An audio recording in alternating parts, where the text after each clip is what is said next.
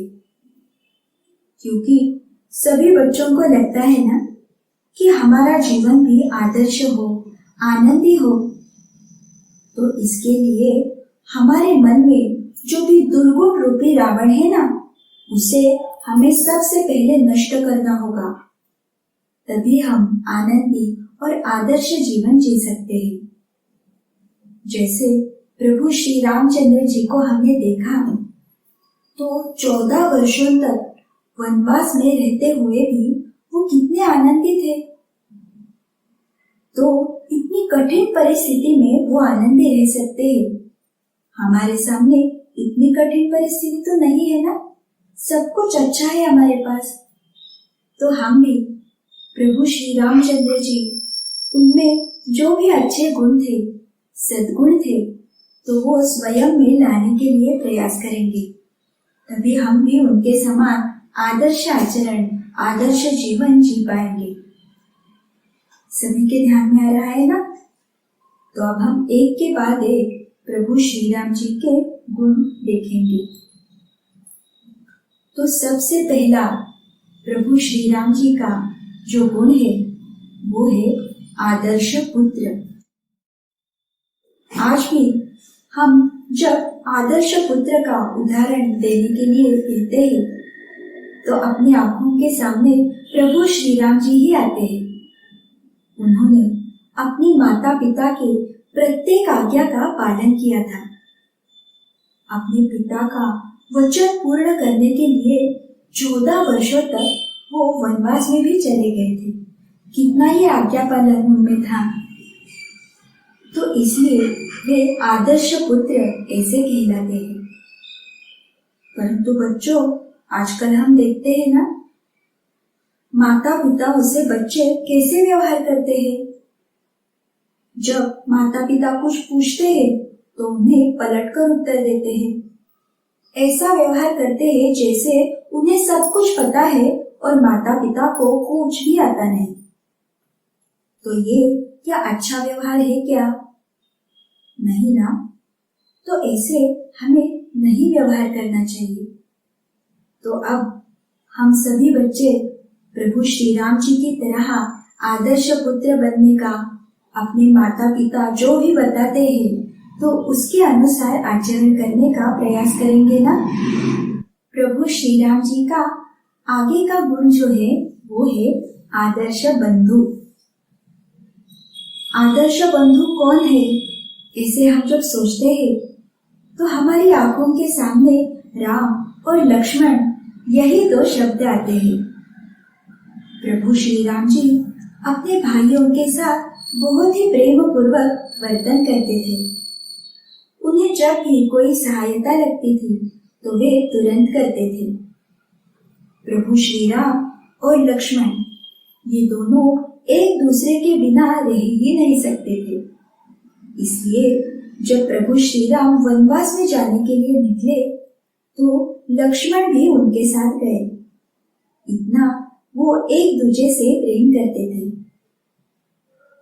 परंतु बच्चों, आजकल हम देखते हैं ना, दो भाई हो तो दूसरा क्या कर रहा है ये उन्हें पता भी नहीं रहता और एक दूसरे से वो झगड़ते रहते हैं। एक भाई दूसरे भाई को अपनी वस्तु भी नहीं देता। तो ये गलत बात है ना, ऐसे हमें नहीं करना चाहिए। तो हम भी जैसे प्रभु श्री राम और लक्ष्मण थे वैसे ही आदर्श बंधु बनने का भी प्रयास करेंगे। प्रभु श्री राम जी का और एक गुण यानी आदर्श मित्र। प्रभु श्री राम जी ने उनके जो मित्र थे सुग्रीव और विभीषण, इनकी समय समय पर सहायता की और ये सहायता करने के उपरांत उनसे किसी भी प्रकार की अपेक्षा भी नहीं रखी। जैसे प्रभु श्री राम जी ने रावण का वध किया और लंका पे विजय प्राप्त किया, परंतु उसके उपरांत उन्होंने विभीषण को वहां का राजा बनाया। तो हमें भी ऐसी ही निरपेक्षता से मित्रता करनी चाहिए। प्रभु श्री राम जी का और एक और बहुत ही अच्छा गुण ये है कि वे एकवचनी और सत्यनिष्ठ थे। प्रभु श्री राम जी किसी को भी कोई वचन देते थे तो वो अवश्य पूर्ण करते थे और वे सत्यवचनी भी थे। वो कभी भी किसी भी बात के लिए झूठ नहीं बोलते थे। सत्य यानी ईश्वर, और ईश्वर कभी झूठ बोलते नहीं। तो ऐसे ही थे हमारे प्रभु श्री राम जी। बच्चों, आपने अगर देखा होगा, जो झूठ बोलता है ना तो वो निरंतर तनाव में रहता है, उसके मन में भय रहता है। परंतु जो सत्य बोलता है तो वो निरंतर शांत और आनंद की स्थिति में रहता है। तो हमें भी ऐसे ही निरंतर सत्य ही बोलना है। कोई भी बात हो, हम झूठ नहीं बोलेंगे। हम प्रभु श्री राम जी को ही ऐसी प्रार्थना करेंगे, हे प्रभु श्री राम, आपके जैसे सत्य बोलने की शक्ति आप ही हमें प्रदान करें। ठीक है ना? तो सभी बच्चे अब कभी भी असत्य झूठ नहीं बोलेंगे, ऐसा प्रयास करेंगे। इन सब गुणों के साथ ही प्रभु श्री राम जी आदर्श राजा भी थे। हमने सुना है ना कि प्रभु श्री राम जी का जो राम राज्य था वो सर्वार्थ में आदर्श था। हमारे माता पिता जैसे हमारा विकास हो इसलिए प्रयास करते थे ना, तो वैसे ही प्रभु श्री राम जी अपनी प्रजा की तरफ ध्यान देते थे। उनका हित किसमें है, उनका कैसे विकास हो, इसी के बारे में वो सोचते रहते थे। और इसी के कारण राम राज्य में प्रजा भी आनंदी रहती थी। बच्चों, हमें भी राम राज्य जैसे आदर्श राज्य के नागरिक बनना है ना। तो इसलिए जैसे प्रभु श्री राम जी अपने सभी प्रजा पर प्रेम करते थे, वैसे हमें भी सब पर प्रेम करने के लिए प्रयास करना चाहिए। और हमें भी प्रभु श्री राम जी जैसे राजा मिले इसलिए प्रार्थना भी करेंगे। और शीघ्र से शीघ्र यहाँ पे धरती पे फिर से राम राज्य आ जाए, इसलिए भी हम प्रभु श्री राम जी से प्रार्थना करेंगे। तो ऐसे ये आदर्श राजा थे हमारे प्रभु श्री रामचंद्र जी। और इसके साथ ही भगवान श्री राम धर्माचरण भी थे। वे स्वयं धर्म का पालन करते थे।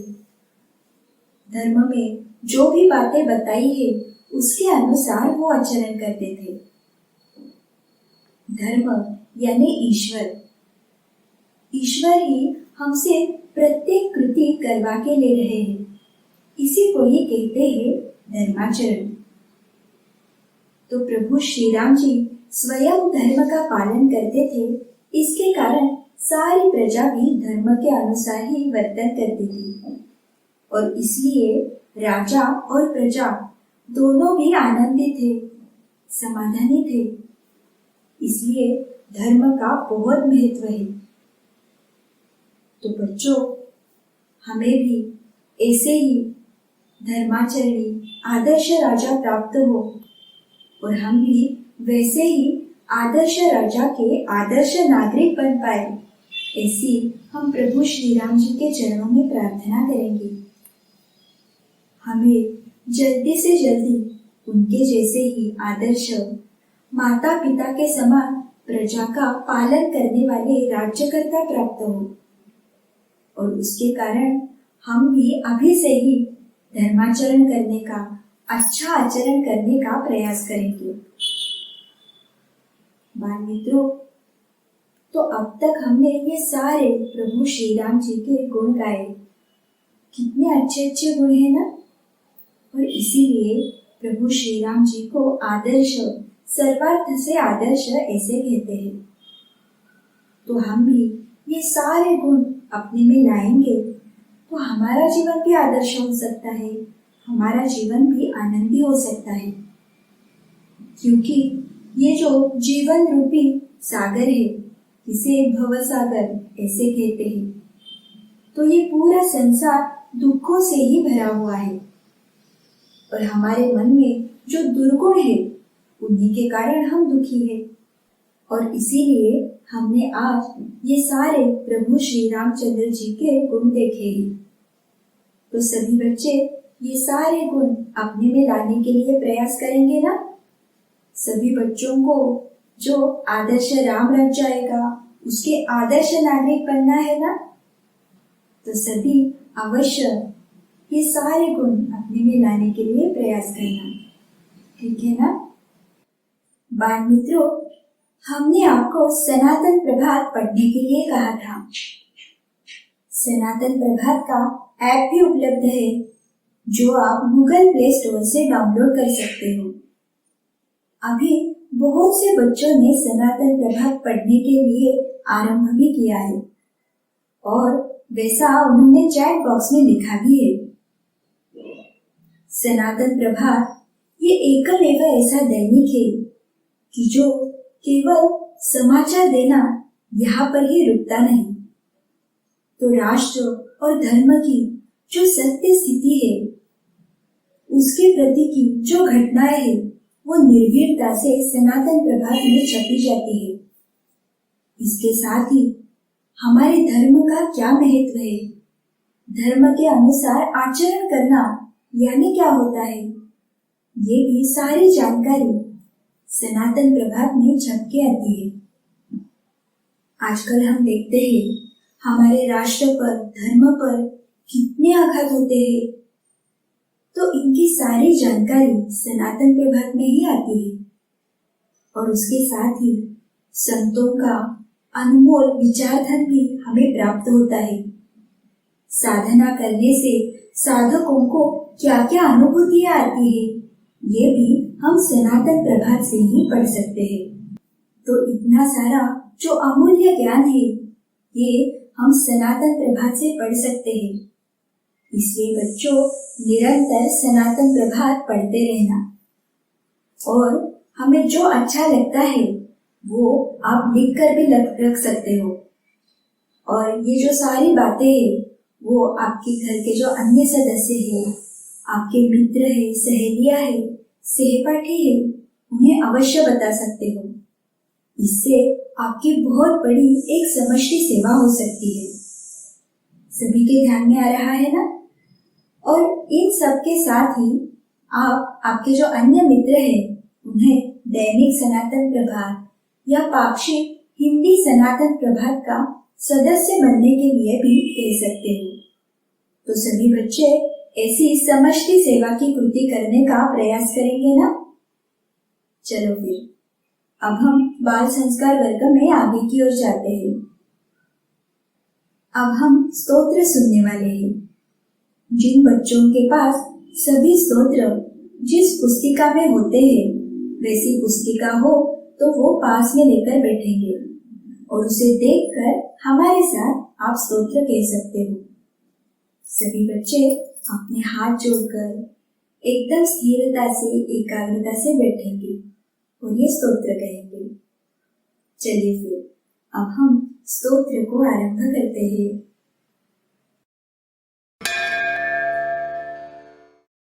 श्री गणेशाय नमः।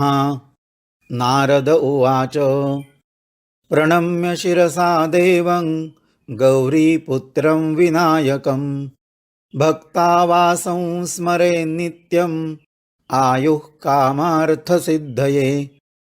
प्रथमं वक्रतुण्डं च एकदन्तं द्वितीयकं तृतीयं कृष्णविङ्गाक्षं गजवक्त्रं चतुर्थकं लम्बोदरं पंचमं च षष्ठं विकटमेव च सप्तमं विघ्नराजेन्द्रं धूम्रवर्णं तथाष्टमं नवमं भालचन्द्रं च दशमं तु विनायकम् एकादशं गणपतिं द्वादशं तु गजाननं द्वादशैतानि नामानि त्रिसन्ध्यं यः पठेन्नरः न च विघ्नभयं तस्य सर्वसिद्धिकरं प्रभो। विद्यार्थी लभते विद्यां धनार्थी लभते धनं पुत्रार्थी लभते पुत्रान् मोक्षार्थी लभते गतिं। जपेत् गणपतिस्तोत्रं षड्भिर्मासैः फलं लभेत संवत्सरेण सिद्धिं च लभते नात्र संशयः। अष्टभ्यो ब्राह्मणेभ्यश्च लिखित्वा यः समर्पयेत् तस्य विद्या भवेत् सर्वा गणेशस्य प्रसादतः। इति श्रीनारदपुराणे संकष्टनाशनो गणेशस्तोत्रं सम्पूर्णम्।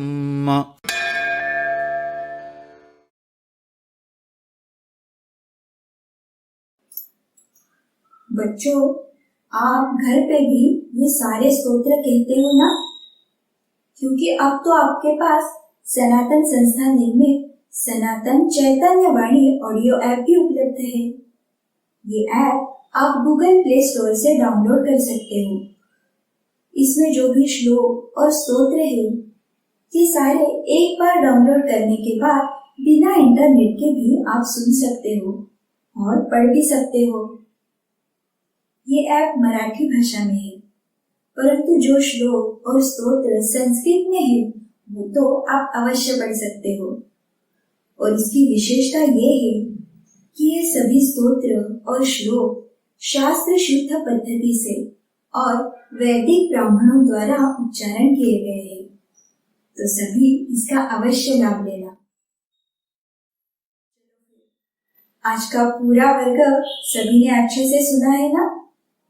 आज हमने प्रभु श्री राम जी के जो गुण थे वो सीखे और उन्हीं की कथा ही हमने देखी।